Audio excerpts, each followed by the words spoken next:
In this lecture, we start our unit on sacred places. Sacred places is a somewhat unusual category for myths, but an inevitable one because every myth has to happen somewhere. And sometimes a place becomes important for the myth itself because it has to be there that it happens. Gilgamesh has to go to the northern cedar forest to fight Humbaba because he needs the timbers, which he has none of in his own homeland. Jason and the Argonauts need to go to the eastern edge of the Black Sea because that's where the Golden Fleece is, a place that, as we said then, is as remote for them as Mars would be for us. Moindo has to keep coming back to a specific village because it's for those people that he's a culture hero. And the Navajo know precisely the place where their ancestors emerged from underground into this world. They remember that place. They've marked it as a sacred site. Each one is important because something happened here. Sometimes sacred sites can't be located so easily on a map. Where, for example, was the valley in which Cupid builds his fantastic palace for Psyche? Or where was the Garden of Eden? Or where was Camelot? Where exactly was the island that was visited by Odysseus, the one on which the Cyclops live? But whether we can locate a sacred site on a map or not, even if the place is mysterious or maybe even imaginary, places become sacred sites because something important happened here. History and life change because of what played itself out on this spot. One of the most brilliant theorists of sacred places is Mircea Eliade. He has two really fine introductory chapters to this whole subject in his book called Patterns in Comparative Religion. In chapters 2 and 10, he takes up the issue of sacred places. And in those two chapters, which are sort of summaries of a lot of his own earlier work, he cites his own earlier work, which treats those topics in more detail. So if you want to pursue this question in any more detail, those are some excellent places to start. Eliade says that every sacred site marks a place where the sacred breaks into the mundane, where the profane and the divine worlds intersect. And every time one of those intersections happens, a certain amount of the power and divinity that marked the first creation is brought into our world here and now. A sacred spot marks a place like this. It's a spot of revelation, and we mark it off because it's special. We need to distinguish it from the mundane places around it so that we know where we are. Eliade is insistent on this, that it's not just that something happened here long ago and therefore this is a historical site. He keeps insisting that we go back to those places to find the power that's still there. Once a place becomes as such an intersection, it remains so forever, and we can always have access to that power by going back to it. So, as Eliade points out, humans don't choose sacred sites. They're revealed to them, and humans discover them. And then we put distinguishing marks around them. They're places where the interaction of the divine and the mundane happened once and still happen, and the marking is also a warning not to enter it unless one is prepared for its power and its danger. We remember that God told Moses to take off his shoes and not to come any closer to that burning bush since he was on the edge of holy ground. Symbolically, each sacred place is the center of the world, and Eliade says there are three different applications of this idea of a center. First, he says, sacred mountains are places where heaven and earth meet, and hence those mountains have to be the center of the world. For the Indians, Mount Meru is the middle of the world, and for them, the pole star shines directly above it, marking it as the center of the world. In Mesopotamia, there was a central hill called the Mountain of the Lands. It too united heaven and earth, and the ziggurats at the center of each Mesopotamian city were symbolic mountains. There are 7 levels, perhaps corresponding to the 7 planets. In Iran, there was a central mountain, Harburz, which was the center of the world, the place where the earth was fastened to the sky. And in the Norse Edda, there is a specific mountain named Himmingborg, where Bifrost, the rainbow, touches the dome of heaven. Second, says Eliade, every temple, every sacred palace, every sacred city is assimilated in some way to a sacred mountain, and it becomes a center of the world. So every eastern city was considered to stand at the center of the world. Babylon means door of the gods, for it was here that the gods came down to earth. According to tradition, Jerusalem and Mount Zion weren't covered by the deluge because they're sacred mountains, they're centers of the world. Christians later added the detail that Adam had been created and then buried where Jerusalem now stands, so that the blood of Jesus would fall directly onto the buried skull of Adam, making this one fantastic center of the world. In Islam, the Kaaba is also the center of the earth, marked by the polar star again. And the Chinese built royal residences in places where the sun casts no shadow at noon and on the summer solstice, marking those too as centers of the world. Eliad's third application of this center of the world idea is that every temple or sacred city becomes an axis mundi, a world axis, a point of connection between heaven and earth and the underworld. Babylon was not only the door of the gods, but it was connected to the underworld. It was built on the waters of chaos that preceded creation. The Roman temple, too, was understood to be a place where the heavenly, the earthly, and the underworld all meet. Sometimes the center of the world was imaged as an omphalos, that is a navel, the navel of the earth. Delphi was thought of in this way by the Greeks. The idea here is that as an embryo proceeds from the navel, so the world was created like an embryo, spreading out from a single point. Humans, too, are always created at this earth's navel. And there are other images of the center of the world, including a world tree and a labyrinth, some of which we'll get a chance to look at in later lectures. Eliad says that all of these symbols and images are for us a kind of nostalgia for paradise, the desire to get back to the heart of the world and to be at one with reality, to be at one with the sacred, to transcend our natural, normal state of affairs, to become one with the divine. That there can be more than one center of the world, and in fact there could be many centers of the world, isn't a paradox for Eliad. He says sacred space can have many places in a single center, so every synagogue, every temple, every altar, every church, every medicine wheel can be a center of the world. Each one reveals that same human longing for transcendence and a sacred place, a way to come back into contact with the powers that created the world. There are other ways of thinking about sacred places and other ways of classifying them.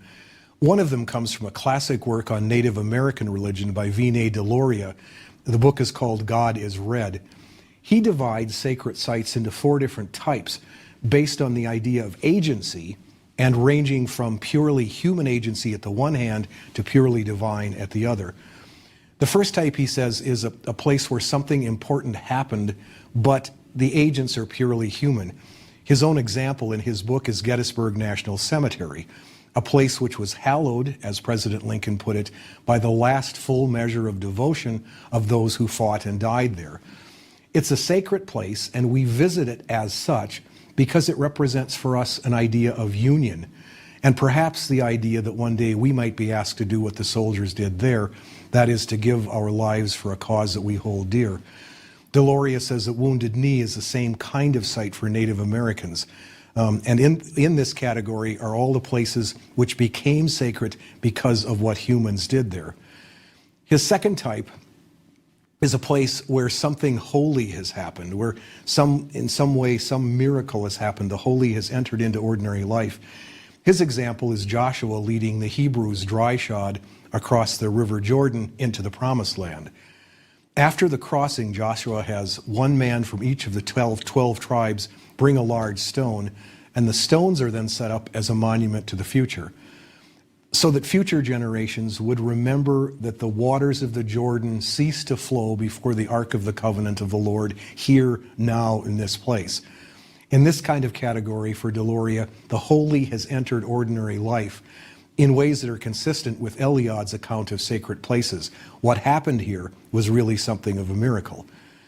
Scott Leonard and Michael McClure, in their book Myth and Knowing, suggest that there are a lot of places like this in the world too. Lourdes in France is such a place where the Virgin Mary appears and makes her presence felt. So is Mecca in Saudi Arabia at the Kaaba, where a black stone is said to have miraculous powers. These places are all sacred because the divine and the mundane have intersected in ways that are still extraordinarily important to the people who experience that intersection here in the here and now. The third type of sacred site for Deloria is what he calls sites of overwhelming holiness. These are places where the higher powers on their own initiative have revealed themselves to humans. These, he says, are not just miracles, but direct revelations. His example, again, is from the Old Testament. Moses is herding his father-in-law's flocks near Mount Horeb when he sees a bush burning with a fire that keeps on burning but doesn't consume the bush. God speaks to Moses from the bush, and as Moses approaches the bush, God reminds him to take off his shoes and not come any closer, since this is holy ground. Leonard McClure say that places where Native Americans go on their vision quests are places like this. So is the Oracle at Delphi, and so is Ayers Rock in Australia. Deloria says that these places are so sacred that they will remain so even though people of different cultures and religions come and go. That is, a different religion, a different culture can move in. They will still acknowledge this to be a sacred site. We know, for example, illustrating his point, that most Christian shrines and churches are built on sites that had been sacred long before the coming of Christianity. The Kaaba was already a sacred site before Islam. They are sacred because God or the gods on their own have revealed themselves here. Deloria's fourth type we'll just mention in passing. This one can't figure in myths, at least not yet. But he says that the fourth type is a kind of revelation that happens in a new location. Every sacred site is local. Every revelation is specific to that place. So we have to be prepared for new revelations. When we move to a place where there may be a new revelation, or a new place may become sacred because something that hasn't happened yet but that will happen there. This has been a really difficult category for Native Americans.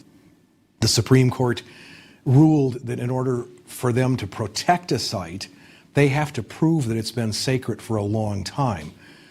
So what that ruling doesn't allow for is this fourth category, the category of things that haven't happened yet. And it's an important one for people whose religion is still alive and not just a historical relic. It means that their religion is still capable of allowing the divine and the mundane to intersect in unexpected ways and places tomorrow, if it hasn't happened yet. If we want to look for some of the ways in which these sacred sites have been marked, where do we start?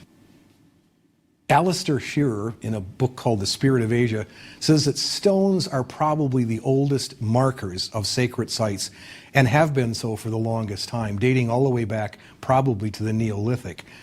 There are a lot of natural outcroppings of rocks that have been considered sacred or markers of the sacred, like the ones that are decorated with sacred straw ropes at Shinto festivals in Japan.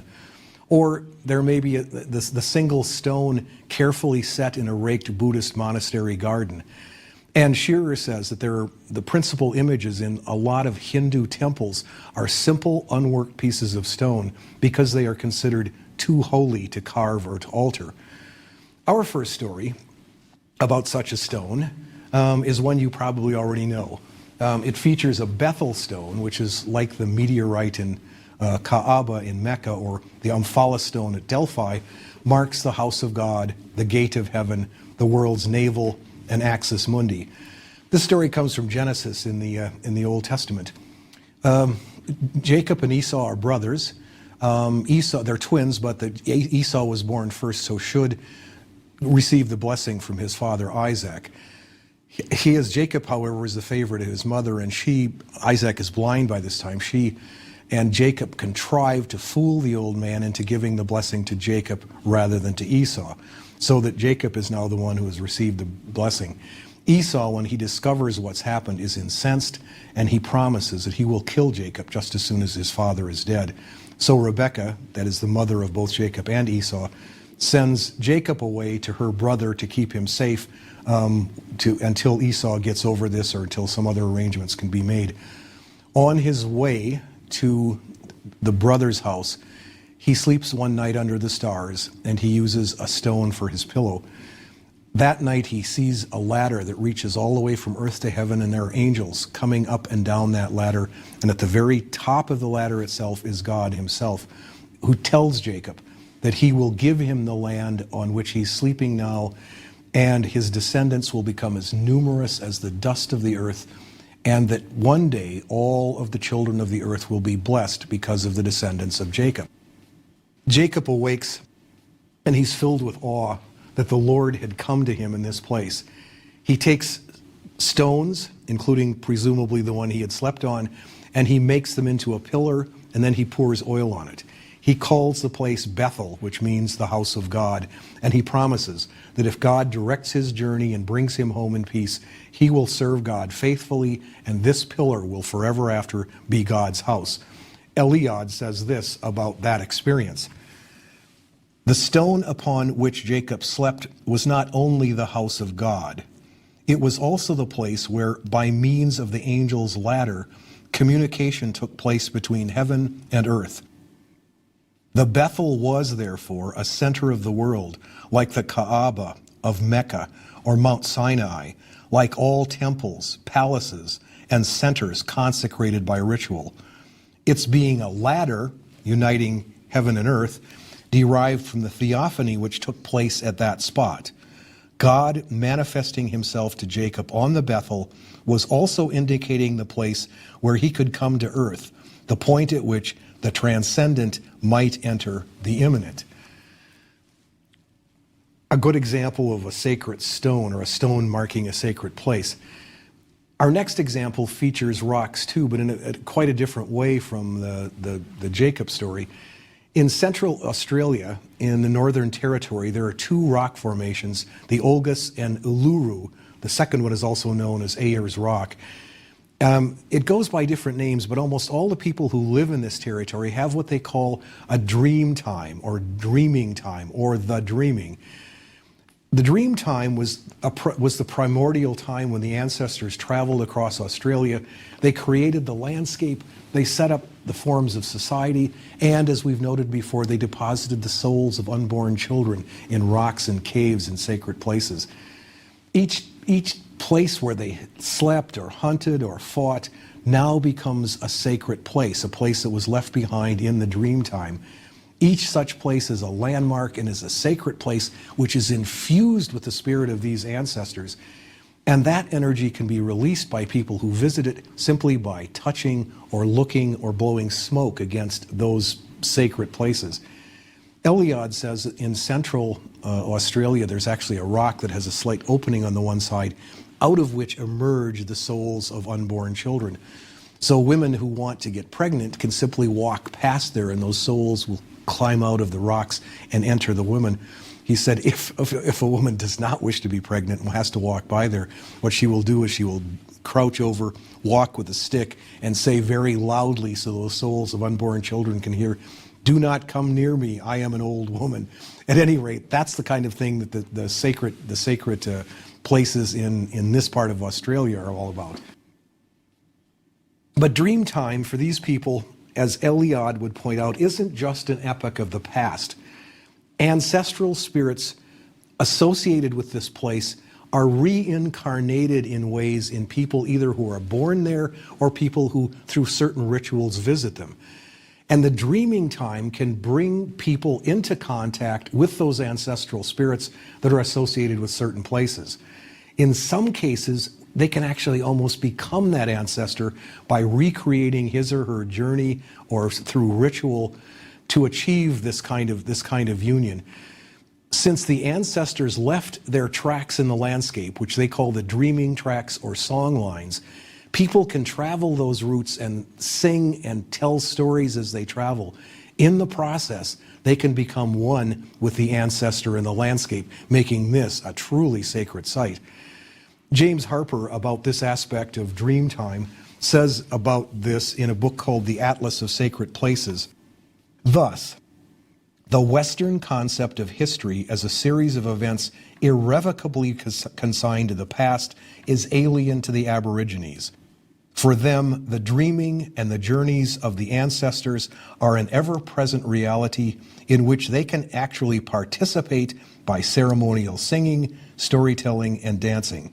The land is a living text, its topography printed with dreaming lore, and the song lines that crisscross the continent are sacred paths leading the initiated into an eternal dimension. Once again, a really clear indication of what Eliad means by sacred sites being those places where the sacred and the profane overlap and still have that power to this day. Perhaps Uluru, or Ayers Rock, may be the most sacred of all such dreamtime places, since so many song lines or dreaming tracks come together here in a giant monolith that's about 1,300 feet high. There was a cosmic battle that took place near here. The scale of this cosmic battle is very like the one that occurs in the Mahabharata. It was a kind of cosmic battle, a sort of a battle which brought, in fact, an end to Dreamtime. Ronald Berndt and Catherine Berndt, a husband and wife team, collected two versions of a story connected with this site in Dreamtime. One is told by men to men, the other is told by women to women. It's interesting because in that particular culture where they were visiting, women couldn't tell their stories to men and men couldn't tell their stories to women. They keep them separate so that the wife had to collect the women's version of the story, the husband had to collect the men's version. In the men's version, there's an ancestor in Dreamtime who lives in a huge cave. Her name is Birlwig. She leaves her mark on the landscape by making a road across the middle of a billabong. After she moves into the cave, she leaves it only rarely on food expeditions. One day she sees two creatures, she identifies them as men, although that's always put in quotation marks, two men chasing each other, and she retreats deeper and deeper into her cave, but one of them continues to chase her. At which point she, reaching sort of the bottom of the cave and can't go much further, turns herself into a painting on the wall, and there she still stands to this day. As the story says, no human hand ever painted that painting. She turned herself into the painting, and now her power is there in that cave and in that painting to be appropriated by people who simply go there, look at it, and sometimes touch it. The women's version is very similar to the one that the men tell, except that Birlwig here has a female companion for a time, and both do what the ancestors did. That is, they create and name places, they plant yams, they create body of waters. In this version, they aren't disturbed by the men of the other story, but she turns herself into a painting anyway. She says, as she turns herself into the painting, she says, I stand like a person, and I keep on standing here forever. In sacred places like these, Australian Aborigines keep in union with the land and with the ancestors who created their land and societies. Eliad would say this place is a center of the world, and by going there, people can come in contact with the divine, the eternal, the source of creation. Eliad says that any site can be sacred, and our last example involves not a rock but a body of water, in fact, a lake in Tibet. Tibet is one of those places that strikes a lot of people as a center of the world in its entirety, as a sacred place, just by being what it is. It's one of those places, the entire country seems one of those places described by Eliad, a place where the eternal and the mundane seem in constant intersection everywhere. Alistair Shearer, in a book called The Spirit of Asia, says this about this part of Tibet. The high altitude desert, that is the isolated Nagari region of western Tibet, is a wild, merciless place. A vast lunar land expanse swept by vicious and unrelenting winds. It is peopled only by the occasional band of hardy nomadic herdsmen, tiny dots beneath a sky of breathtaking luminosity and awe-inspiring magnitude. The place is as empty and as silent as the end of the world. The air here is so thin the senses are peeled. Colors have an hallucinatory intensity, every object glowing with its own light, and you can hear the sugar dissolve in your tea. In such surroundings, our petty human preoccupations pale into insignificance. No wonder the Tibetans live in commune with the fierce and elemental forces. The barrier between the seen and the unseen worlds feels wafer thin in Nagari, our mundane laws of time and space transcended. As Eliade points out, in other words, what he's saying is that the entire place feels like a sacred site, like an axis mundi for him. Eliade says that Tibet's symbol is the mandala, which is a series of circles inscribed inside a square. Temples and even houses are built on this plan as symbols of the universe, and then each floor is identified with one level of the cosmos, so every structure becomes in its own way a center of the world. The mandala symbol is reinforced in Tibet by the practice of circling a sacred site. As pilgrims do, there's a 32-mile circuit around Mount Kailash, or around a temple. As Shearer notes, the entire landscape, both natural and human, seems permeated with the divine. In this Tibetan myth, a lake features as a sacred place. It's called Castle Lake since the water is so still that and so perfectly reflects a nearby mountain that it looks as though there is a castle under its waters. The story is probably more fairy tale than myth as we defined the terms back in Lecture 28. Its central characters are mostly generic rather than specific. The hero is given a name, Rinchen, but other characters include the king of the underworld castle, the chief's son, the king's retainer, the beautiful maiden. And the hero in this story works more by magic, which is provided him by helper figures, than by accomplishing the deeds himself. Rinchen is a young herdsman who is terribly mistreated by his avaricious and selfish mother. He's herding yaks one day when he stops to eat his lunch by the shores of Castle Lake. As he's sitting there, a man comes walking out of the lake, dripping wet and wearing a black sheepskin coat. The boy who's heard stories about how terrible these people are who live in this underworld castle, how demonic they might be, attempts to get away from him, but the man seems comforting, the man seems friendly, and eventually he sits down and listens to him. The herdsman eventually is talked into following this man into the lake, into that castle underwater. There he finds a magnificent castle and a king, who is the king for whom this man, the retainer who came out of the water, serves, listens carefully to the boy's sorrowful story. After he listens to him, he feels sorry for the boy, and he sends the boy back out of the lake, but he sends with him a dog, and he says, all you have to do is to make sure that you feed this dog first before you eat every day, and take good care of it, and if you do, the dog will take care of your problems. He follows the instructions, and the dog turns out magically to provide food and money and clothing.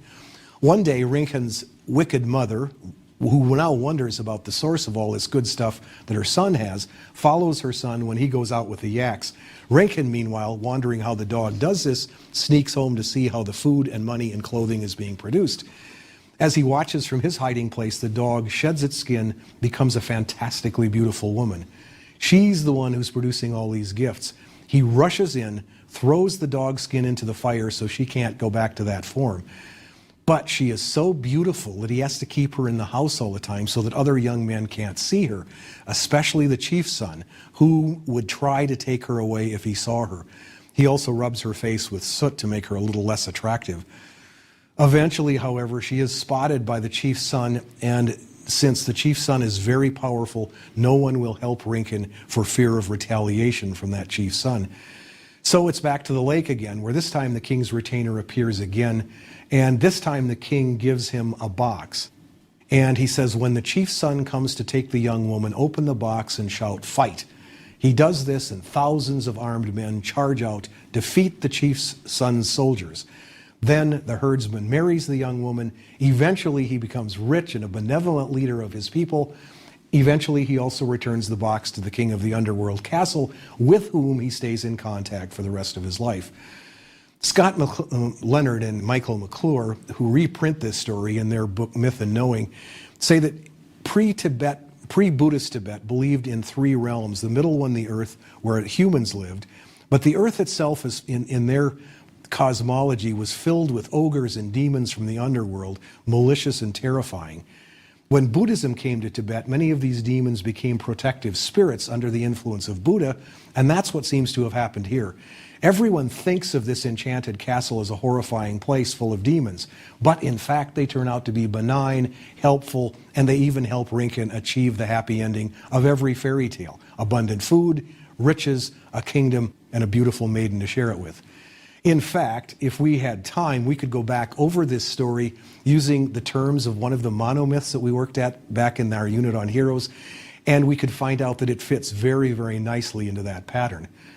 But our interest here is Castle Lake itself, which is a sacred place. It is a center of the world. It is an axis mundi, where the divine and the mundane intersect, and the powers that created the cosmos are still accessible.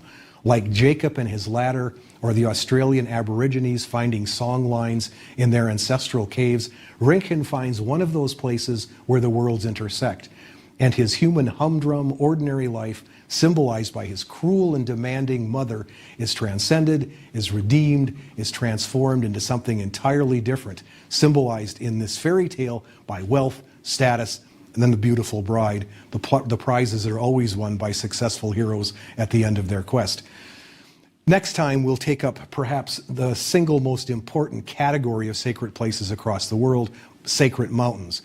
Almost everyone who has lived near mountains, and many people who haven't, have seen mountains as the clearest and most powerful example of sacred places where the divine and the ordinary, and sometimes the demonic underworld as well, intersect. We'll start on our mountains next time.